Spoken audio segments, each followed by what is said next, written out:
షాద్నగర్ వైపు ఉన్న DTCP RERA approved సిర్లసీమ 2 double benefit offer తో సిర్లసీమ 2 ఒక్కసారి ఫ్యామిలీతో విజిట్ చేసి మంచి నిర్ణయం తీసుకోండి. వైసీపీ అధిష్టానం ప్రకటించిన అభ్యర్థుల జాబితాలో పాలకొల్లు నుంచి గుడాల గోపాలరావును కూడా అభ్యర్థిగా ప్రకటించారు. ప్రస్తుతం ఆయనతో ఉన్నాం. గత కొన్ని రోజుల వరకు కూడా మీరు ఇతర నియోజకవర్గం వెళ్తారని కూడా ప్రచారం జరిగింది. ఇప్పుడు దానికి చెక్ పెట్టారు. మీరు నియోజకవర్గ ఎమ్మెల్యే అభ్యర్థిగా ఉన్నారు. ఎలా వెళ్ళబోతున్నారు ప్రజలకి?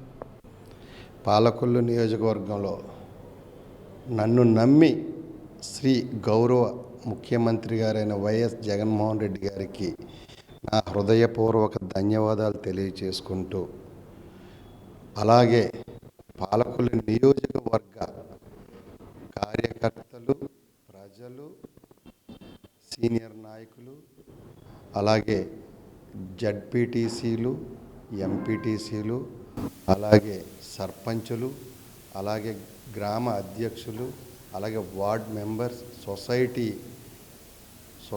చైర్మన్లు, అలాగే ఇంకా టెంపుల్ చైర్మన్లు, టెంపుల్ బోర్డు మెంబర్లు, అలాగే వివిధ పదవుల్లో ఉన్న ప్రతి ఒక్క వైఎస్ఆర్ కుటుంబ సభ్యులకి అందరికీ కూడా పేరు పేరున నా హృదయపూర్వక ధన్యవాదాలు తెలియజేసుకుంటూ, పాలకొల్లు నియోజకవర్గ అభివృద్ధి ధ్యేయంగా నేను ప్రజల్లోకి వెళ్తాను. ప్రజలకి ఏం కావాలో అది మనం చేస్తామని భరోసా ఇచ్చినా, చేస్తామనే నమ్మకం మన మీద కలిగిన ప్రజలు ఏ రకంగా రియాక్ట్ అవ్వాలో ప్రజలు అందరికంటే తెలివైన వారు. ఖచ్చితంగా ఎవరు పని చేస్తారు, ఎవరు డ్రామాలు చేస్తారు అనేది 100% ప్రజలు గమనిస్తారని నేను అంటాను. ఎందుకంటే గత 10 సంవత్సరాలుగా ఏదైతే ఇక్కడ జరుగుతున్న స్థానిక ఎమ్మెల్యే గారు జరిగింది ఏమిటి, మేము చేసింది, గత ప్రభుత్వం వారు చేసింది ఏమిటి, ఇక్కడ గత 2019 to 24 ఎమ్మెల్యే లేకపోయినా ఎమ్మెల్యే ఉండి వాళ్ళేమి అభివృద్ధి చేశారు, ఎమ్మెల్యే లేకుండా ఇన్ఛార్జ్ హోదాలో మా వైఎస్ఆర్సీపీ ఏమి అభివృద్ధి చేసింది అనే దానికి పాలకొల్లే ఒక రోల్ మోడల్ అంటాను. ఎందుకు అంటే పాలకొల్లు ఏముందో మీ రోల్ మోడల్ అని ఎదుటివారు అడగవచ్చు. దానికి కూడా నేను క్లారిటీ ఇస్తాను. జిల్లాలో పాలకొల్లు నుంచి మెడికల్ కాలేజీని ఇవ్వడం జరిగింది. సుమారుగా 475 కోట్ల రూపాయలతో శ్రీ గౌరవ ముఖ్యమంత్రి గారు ఆ రోజే అనౌన్స్మెంట్ చేశారు. దాని అభివృద్ధి జరగకుండా ఇక్కడ స్థానిక ఎమ్మెల్యే గారైనా దాని ఫిల్లింగ్కి మట్టి రానివ్వకుండా అందులోనే భాగంగా మరలా 90 ఎకరాల భూమిని పేద ప్రజల కోసం వైఎస్ఆర్సీపీ గవర్నమెంట్ వాళ్ళకి ఇల్లు పట్టాలు సేకరించి ఇవ్వాలి, వాళ్ళకి ఇల్లు కట్టివ్వాలనే జగన్మోహన్ రెడ్డి గారి కళని నిర్వీర్యం చేయటానికి స్థానిక ఎమ్మెల్యే గారు చేసిన అభూత కుట్ర కల్పితంతో చేసిన పని, మట్టి ఫిల్లింగ్కి ఎంగేజ్ చేస్తుంటే నడి రోడ్డు మీద షర్ట్ తీసి ఆ రోజు దొల్లేసి ఆ డెవలప్మెంట్ ఆపిన ఘనత గత ప్రభుత్వం స్థానిక ఎమ్మెల్యే గారిది. ఇప్పుడు ఎక్కడైనా ఎప్పుడైనా ప్రజలకి మంచి జరుగుతుంది అంటే ఏ ఒక్క పనిని అబ్జెక్షన్ లేకుండా కాపాడే ఏకైక గవర్నమెంట్ వైఎస్ఆర్సీపీ.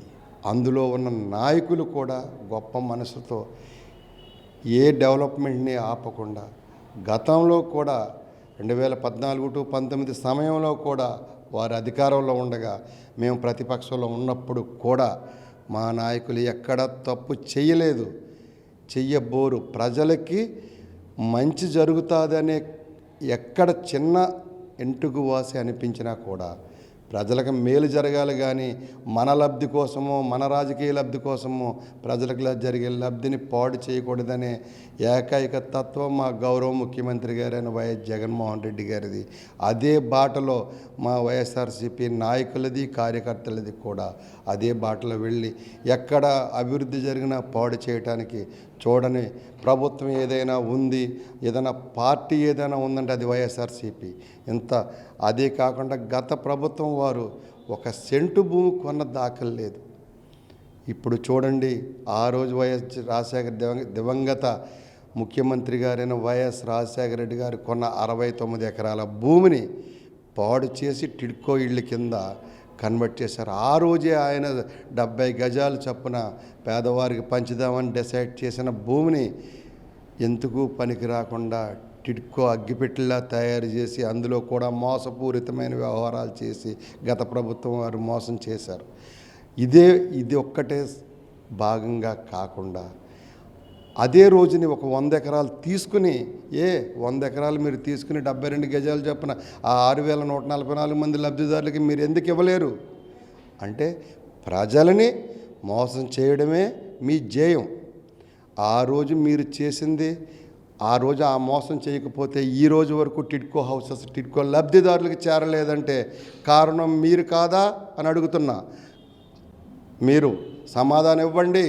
సమాధానం ఇచ్చే రోజు దగ్గరకు వచ్చింది, ప్రజలకు సమాధానం చెప్పే రోజు దగ్గరకు వచ్చింది. ప్రజల్ని మోసం చేశారు మీరు. గత ప్రభుత్వంలో చేసిన మోసాలన్నీ కూడా ఈరోజు ఆ రోజే మీరు ఒక 100 ఎకరాలు కొని ఆ 100 ఎకరాలు 70 గజాలు 65 గజాలు ఇచ్చుండి ఎవరి ఇంటి మీద వాళ్ళు ఒకటే పైన కింద రెండు ఫ్లోర్లు వేసుకుని సంతోషంగా ఉండేవారు ప్రజలు, పాలకొల్లు ప్రజలు, టౌన్లో ప్రజలు.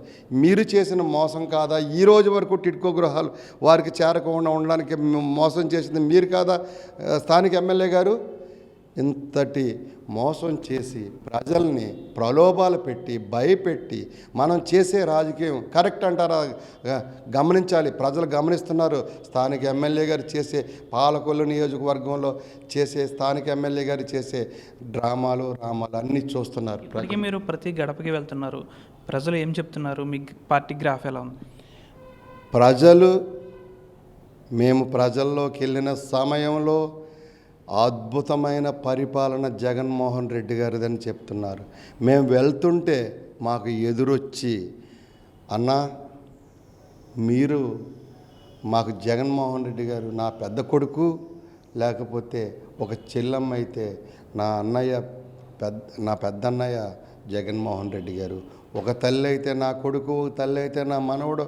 అసలు ఎలా ఇంతమందికి కాన్స్టిట్యున్సీలో ఇంతమందికి ఒక సీఎం ఇంత ఆప్యాయతగా ఒక ఇంట్లో బిడ్డల ఎలా అయ్యాడు? ఆయన చేసిన పరిపాలనే ఆయన్ని వాళ్ళ బంధుత్వంతో పిలుచుకునే అంత అద్భుతమైన పిలుపు వస్తుంది. నా కొడుకు అంటే ఎంత లోతుగా వెళ్తే నా కొడుకు అని వస్తుంది.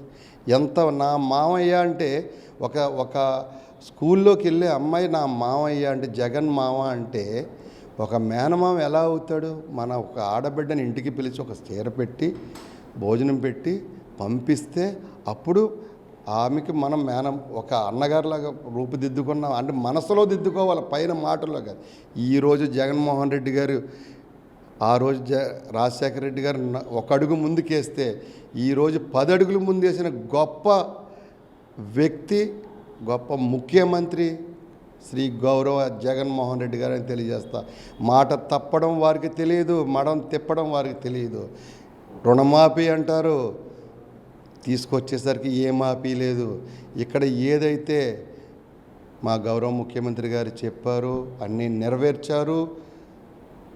మరలా ముఖ్యమంత్రిగా వచ్చే రేపు 2024లో డంకా పదంగా రేపు వచ్చే జూన్లో ప్రభుత్వం ఏర్పాటు చేసేది శ్రీ గౌరవ ముఖ్యమంత్రి గారు జగన్మోహన్ రెడ్డి గారు ఏర్పాటు చేస్తారు.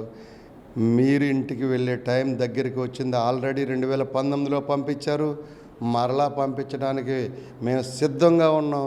మీరు ఇంటికి వెళ్ళడానికి మీరు సిద్ధంగా ఉండండి అని నేను తెలియజేస్తున్నాను. 2019 నుంచి ఇప్పటివరకు కూడా ఇక్కడ వైసీపీ అధికారం లేకపోయినప్పటికీ కూడా అనేక కార్యక్రమాలు చేశాను. ఇన్ఛార్జిగా నేను వచ్చిన తర్వాత అనేక అభివృద్ధి కార్యక్రమాలు కూడా శ్రీకారం చుట్టాను. తప్పనిసరిగా ఈ ఎన్నికలు పాలకొల్లు నియోజకవర్గం నుంచి ఎమ్మెల్యేగా గెలిచి సీఎం జగన్మోహన్ రెడ్డికి బహుమతిగా అందిస్తానని గుడాల గోపాలరావు చెప్తున్నారు. వీడియో జర్నలిస్ట్ శేఖర్తో మనోజ్, RTV పాలకొల్లు నుంచి. మరిన్ని వీడియోస్ కోసం ఛానల్ ని సబ్స్క్రైబ్ చేయండి, లేటెస్ట్ అప్డేట్స్ కోసం వాట్సాప్ ఛానల్ ని ఫాలో చేయండి అండ్ లింక్ డిస్క్రిప్షన్ లో ఉంది.